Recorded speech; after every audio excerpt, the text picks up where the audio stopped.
리더의 품격 시즌2 새롭게 시작합니다. 진행을 맡은 신병균입니다. 반갑습니다. 리더의 품격 시즌2 역시 기대를 많이 하실 텐데요. 대동대학교 윤진한 총장님을 첫 번째 초대 손님으로 모셨습니다. 인사 나누죠. 안녕하십니까? 반갑습니다. 네, 시즌2 첫 번째 주인공이 되셨는데요. 시청자 여러분들에게 먼저 인사부터 좀 해주시죠. 예. 대단한 영광입니다. 새내기 같은 총장인데 예. 이렇게 훌륭한 프로그램에 나오게 되어 한편으로는 부끄럽게 생각되기도 하지만 그러나 정말 대단한 영광으로 생각합니다. 감사합니다. 예, 반갑습니다. 예. 저희 첫 번째 코너가 리더의 재발견입니다. 오늘 총장님을 좀 재발견해 볼 텐데 앞서도 소개를 해드렸습니다만 이력이 굉장히 화려하세요. 어떻게 이런 화려한 이력을 갖게 되셨는지 어렸을 때가 좀 궁금해지거든요. 어렸을 때 꿈은 뭐였나요, 총장님? 어렸을 때 꿈은 군수였습니다. 군수요? 예, 왜냐하면 저희 아버님이 시골 면장이었었는데 네. 아버님의 직속 상관이 군수였습니다. 네. 그래서 저는 군수가 되어 우리 아버님을 즐겁게 해주었으면 하는 그런 어릴 때 바람이 있었던 것 같아요. 예. 그러면은 지금 표현은 아버지를 즐겁게 해준다라고 표현하셨지만 예. 아버지보다 더 높게 되려는 마음은 없으셨나요? 뭐 그런 것도 좀 있었지 않겠습니까? 예, 아빠보다 더 잘 돼야 되겠다. 네네. 뭐 이런 마음도 있으셨던 것 같아요. 그래서 그런지 부산대 의대를 졸업하시고 또 이렇게 이력이 화려하세요. 의사로 쭉 지내오셨는데 부산도 아니고 이 대한민국 명의 명단에 이름을 올리셨어요. 참 많은 일들이 있으셨을 것 같은데요. 좀 기억에 남는 뭐 수술이라 그럴까요? 그런 게 있으신가요? 좀 소개 좀 해주세요. 수많은 그런 환자를 거쳐갔지만은 특히 저에게 기억에 남는 것은 천신의 가족인데 그분은 500만 원 전세금에 월 4만 원 정도의 세를 내는 그런 아주 극빈자 가족인데 아들이 신부전이라는 그런 중환병을 앓아서 신장 이식을 받을 처지였는데 본인이 이 신장을 줄 것을 결심하고 그렇게 시행을 하려 해도 병원비가 겁이 나서 못한다는 그런 이야기를 제가 듣고는 자 보증은 내가 해줄게 수술할 준비를 하시오. 그런 일이 있었는데 마침 그것이 기사가 되어 나가서 독지가가 내가 전 치료비를 대겠다. 그렇게 되어서 그분이 완쾌되어 정말 아버지도 만족하고 아드님도 건강을 회복해서 잘 된 것을 저는 기억하는 그것이 특히 저에게는 인상 깊었던 환자가 아닌가 생각이 듭니다. 이 인연, 사람이 중요한데 그간의 세월 동안 참 좋은 사람들 많이 만나셨죠. 기억에 남는 인물이 있다면 어떤 분들이 있을까요? 맨 처음으로는 제가 저희 은사님 문호준 교수라고 제가 비뇨기과를 전공했을 때 나를 비뇨기과를 하게 하고 또 비뇨기과 의사로서 일본 대폰대학의 무부성 장학금으로 유학도 가게 해주신 그분이 뭐 제일 저로서는 기억 남는 인물이고 또 의사가 아닌 분 중에 한 분 저에게 큰 영향을 준 분이 한 분 있는데 그분이 부산에서는 큰 기업을 하신 고 김정태 태아 쇼핑 회장이었는데 그분이 제가 군대를 졸업하고 이제 나도 좀 더 돈을 벌여야 되겠다, 개업을 해야 되겠다 이런 생각을 하고 개업을 할 자리를 그분이 가진 서면에 건물이 있었는데 내가 이 건물을 좀 빌려주면 개업을 해서 내가 멋지게 성공을 한번 해봐야 되겠다 하니까 난데없이 그분이 윤 박사 돈은 내가 기업을 해서 많이 벌이는데 당신은 교수가 되어서 정말 큰 인물이 되면 혹시 돈이 필요하면 내가 돈을 좀 후원해 주겠다. 그래서 제가 개업을 하지 않고 교수가 되어서 환자도 진료하고 또 의사를 가르치는 그런 의과대학의 교수가 된 것이 정말 오늘 이 시점을 내가 되돌아보면 그분의 그런 큰 제의가 없었다면 제가 뭐 돈은 혹시 또 많이 벌여서 그런 뭐 기업 의사가 됐는지 모르지만은 인생에 이렇게 보람된 인생이 되었겠느냐 그런 생각이 들고 정말 저에게는 잊지 못할 그런 추억의 인물을 가지고 있다는 것이 저는 큰 행운으로 생각합니다. 이런 표현 써도 될지 모르겠습니다만 싹을 알아본 거죠. 그렇죠. 네. 그건 모르겠어요. 네. 아니 좋은 네. 사람 주변에는 늘 네. 좋은 사람들이 네. 모이기 마련이고 아, 따르기 마련이라고 네, 하는데 네. 은사님 좋은 은사님을 만나셨고 예. 또 주변에 좋은 기업하시는 분도 예. 만나시고 예. 이를 기반으로 해서 지금의 총장님이 있지 않나 이런 예. 생각을 해봅니다. 아, 의사 시절 네. 참 많은 일들이 있으셨을 것 같은데 그 시절의 또 다른 에피소드 탑 3까지는 아니어도 예. 가장 기억에 남는 게 또 있다면 소개 좀 해주세요. 예. 그때 당시 제가 일본 문부성 장학금을 받고 네. 일본 대판대학에 예. 교환 교수로 근무를 했는데 그 당시 우리 주임 교수의 모교가 하버드 대학 교수였어요. 네. 그래서 그때 그분의 20주년 기념식에 미국 하버드 대학 교수가 같이 축하하러 온 자리에서 네. 우연히 저도 야 하버드 같은 이런 훌륭한 대학에 한번 교환 교수로 갔으면 어떻겠냐 하는 생각이 들어서 꿈을 키우셨군요. 네네. 예. 근데 그 자리에서 우리 일본인 은사에게 말씀을 드렸더니 흔쾌히 그 교수에게 말씀을 드려서 네. 기회가 되면 하버드 대학에 오라. 그렇게 해서 제가 그 이후에 네. 한국에 돌아와서 우연히 신장암 환자가 예. 폐전이를 돼가지고 그야말로 말기암 환자죠. 그 환자에게 내가 신장암 수술을 하고 예. 그다음에 폐전이는 그 당시 한국에서 생산된 인터페론이라는 아주 예. 훌륭한 약이 있어서 그 주사로 그 폐전이가 완전히 없어지는 그런 임상 경험을 가지고 예. 그 하버드 대학 교수님에게 마침 우연한 기회에 강연을 할 수 있었는데 그때 당시 제가 영어 실력이 시원찮아 가지고 훌륭한 사진 2장으로 네. 이것은 수술 전, 네. 이것은 수술 후 인터페론으로 완전히 치유된 케이스라는 그런 2마디 영어로서 네. 그 분들에게 감동을 준 적이 있는데 네. 만약 그때 제가 영어를 잘했다면 얼마나 그분들에게 의학적인 지식을 이야기하고 예. 또 제 자신이 돋보였을까 그런 생각을 하면서 네. 정말 일생을 살아가는데 영어가 중요하다는 것을 그때 절실히 깨달았습니다. 영어가 잘 안 돼서 네. 좀 버벅거리셨다 이런 네. 말씀도 하셨는데 네. 제 생각에는 네. 버벅거렸기 때문에 더 설득력이 있지 않았나. 비포 애프터 사진 2장만 갖고 가신 거죠. 네네네. 수술 전, 네네. 수술 후. 네네. 말이 필요 없는 그런 네. 프레젠테이션이 아니었나. 네. 그냥 미루어 짐작해 봅니다. 네.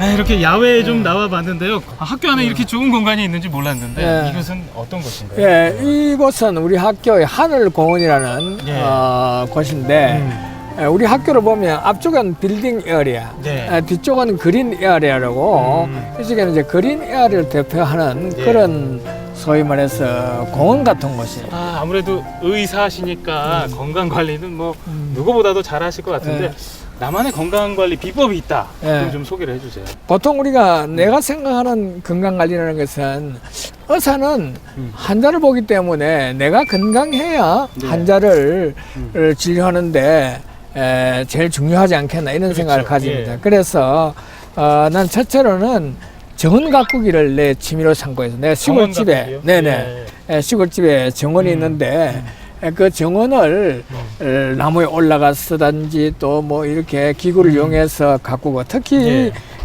소나무가 우리 집에는 많은데 예. 그 소나무를 아주 모양 좋은 예술 작품을 만드는 게 내 그 건강 관리면서 취미예요. 그럼 제 생각에는 그냥 단순하게 몸에 좋은 음식을 잘 챙겨 먹어야 건강할 것 같은데 그게 아니라 뭐 다른 거에 좀 집중을 한다거나 그렇죠. 뭐 이런 게 도움이 되는 예, 건데요. 운동하는 것 이게 잘 먹고 네. 그다음에 운동을 잘하는 게 이게 굉장히 중요한 거죠. 예. 그리고 제가 우리 총장님 이력을 보니까 수필을 쓰셨어요. 예.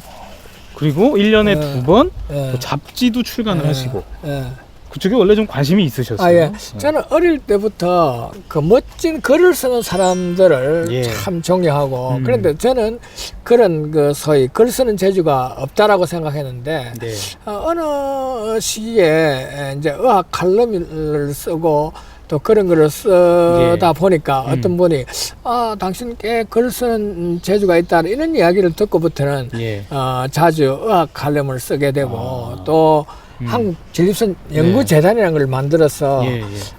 그것을 이제 운영하면서 1년에 2번 제가 잡지를 만듭니다. 네. 그 잡지를 만드는데 거기를 발간하면서 가끔 뭐 시도 써보고 네. 제가 최근에 느낀 게 연말 되면 많은 사람이 이래 선물도 보내고 또 뭐 이렇게 연하장을 보내면 예. 나는 그 대답으로 뭐 이렇게 물건을 보내기도 곤란하고 해서 그렇죠. 항상 그 전립선 건강 잡지에다가 예. 내가 산에 가서 새 인사하는 사진을 찍어가지고 그 밑에다가 시를 한 수 적어가지고 직접 그걸 쓰시는 내가 거. 예. 보내는 그런 제가 하나의 생활 태도를 가졌어. 예. 그러다 보니까 예. 뭐 이렇게 수필도 쓰게 되고 뭐 근데 더 놀라운 건 제가 뭐 수필 쓰시고 시 쓰는 건 좀 이해가 되는데 사전을 집필하셨다고요. 이건 정말 글쓰기에 최고 난이도 아닙니까? 어떻게 사전 쓰게 되신 거예요?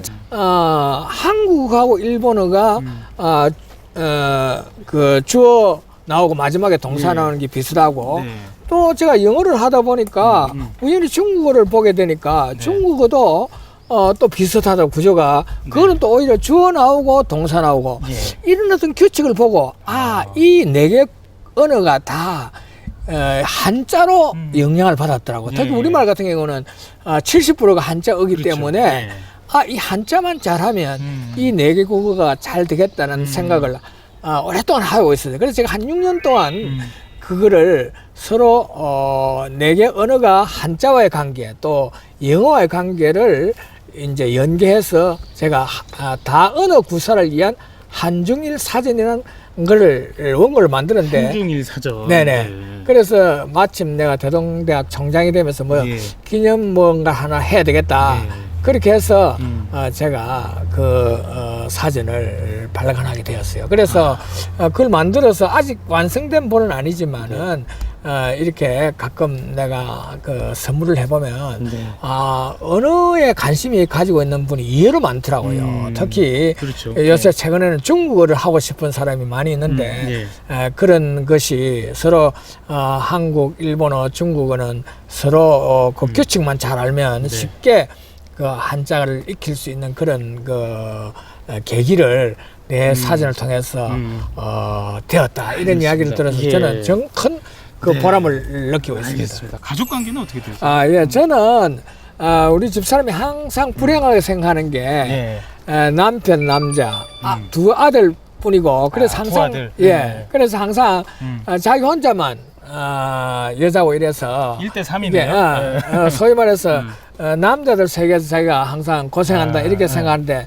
마침 큰애 그다음에 둘째 애가 결혼해서 이제는 남자 세 사람 여자 세 사람 이렇게 진영이 같이 균형 균형이 잡힌 그런 거 가족을 행사하고 있어요. 아직 참 내가 좀 불행스럽게 생각하는 건 아직 손자가 없다는 거야. 아직.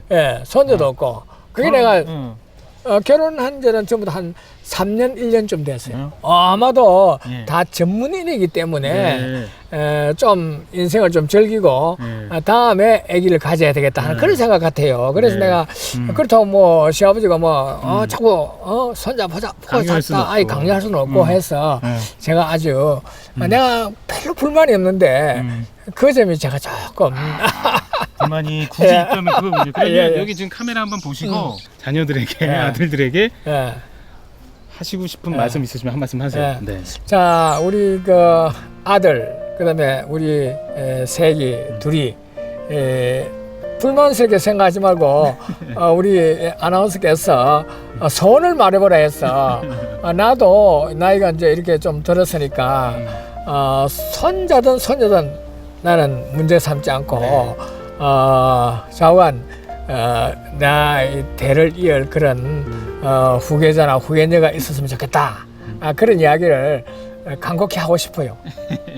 미안합니다.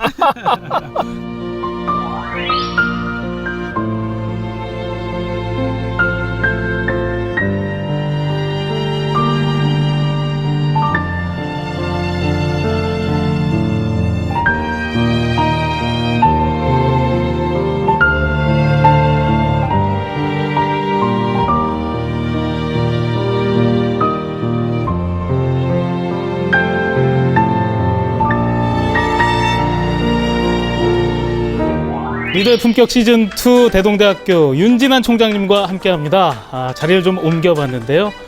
인상이 좋은 학생들이 굉장히 많습니다. 안녕하세요. 네, 반갑습니다. 네, 총장님을 좋아하는 학생들이 다 모인 것 같아요. 근데 여기서 진행해 볼 순서는요, 지혜의 한 수입니다. 우리 학생들의 고민을 좀 들어보고 총장님이 상담해 주는 시간으로 함께 하겠습니다. 학생들의 좀 고민을 들어볼까요?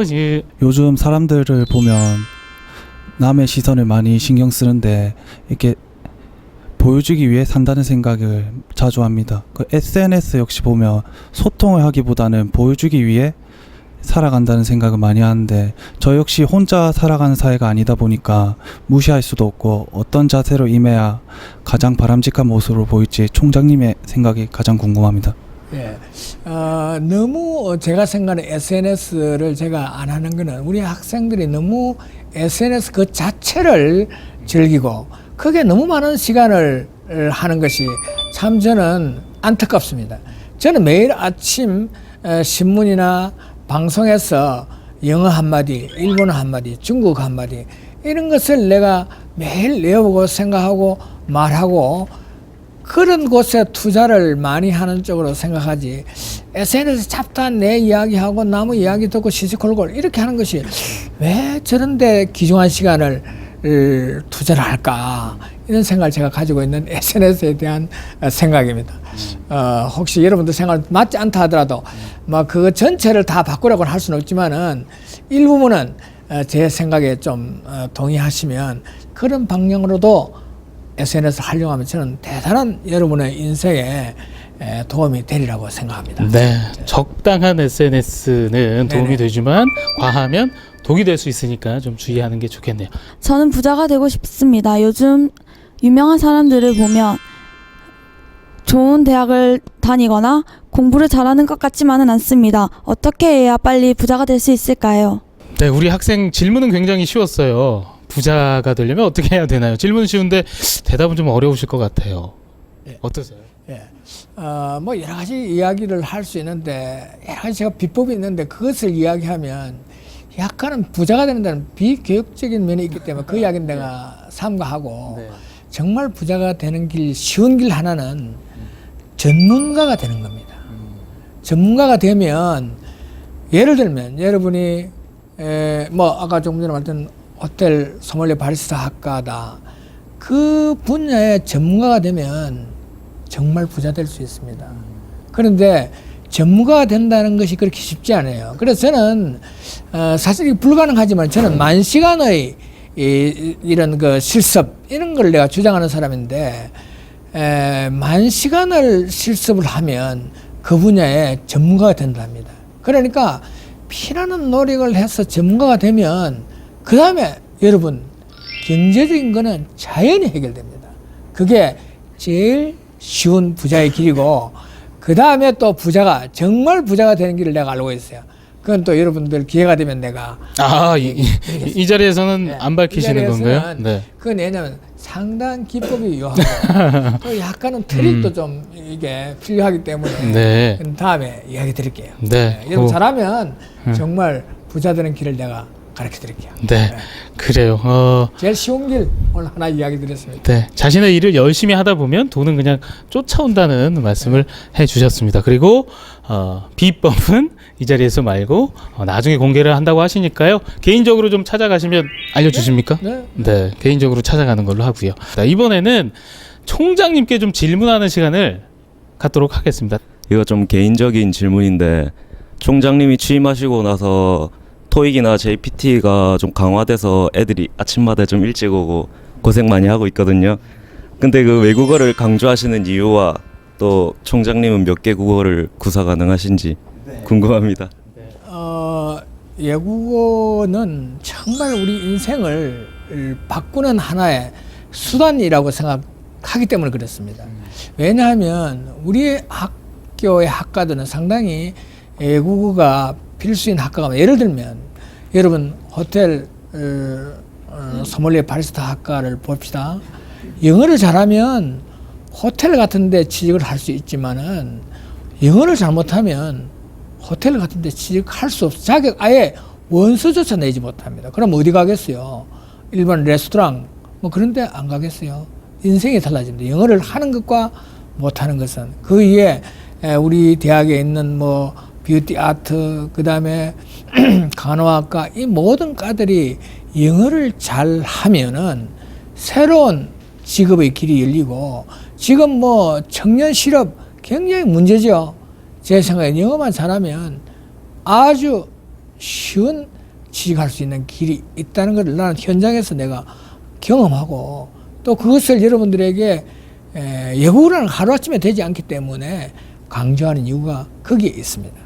그리고 조금 전에 그럼 당신은 얼마나 외국어를 많이 하느냐, 제가 잘하면 여러분에게 그렇게 강요하지 않습니다. 내가 그 필요성을 잘 못 느끼기 때문에. 그래서 저는 처음에 평생을, 지금도 아침 새벽에 일어나면 영어 1시간, 일본어 1시간, 중국 1시간 이렇게 아침에 새벽에 공부합니다. 그래서 저는 항상 완잡을 하는 게 아니고 항상 투잡을 합니다.